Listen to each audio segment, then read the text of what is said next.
Nimekuambia jitayarishe. Utaamuka upende usipende, na mimi nakuambia nitakuita usiku nikiwa uchi. Nimesema kuma yangu ndio itaita Otuoma mume wako kwa kaburi.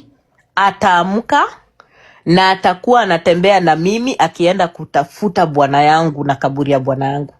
Otuoma, your husband must call my husband ndiye anionyeshe pale amezikwa. That is what is going to happen on this platform. And I have told you, mimi I am a shameless woman. Never will I have shame. Na nitaleta sura huyo nini? Huyo mtu wenu wa Don Palace.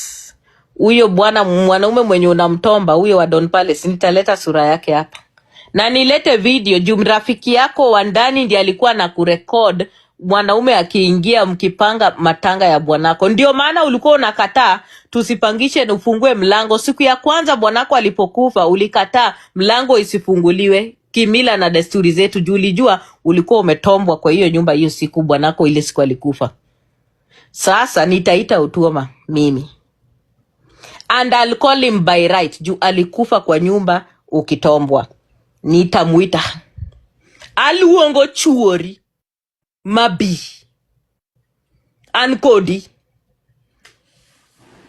Nataka tupimane uenda wazimu Rachel Otuoma.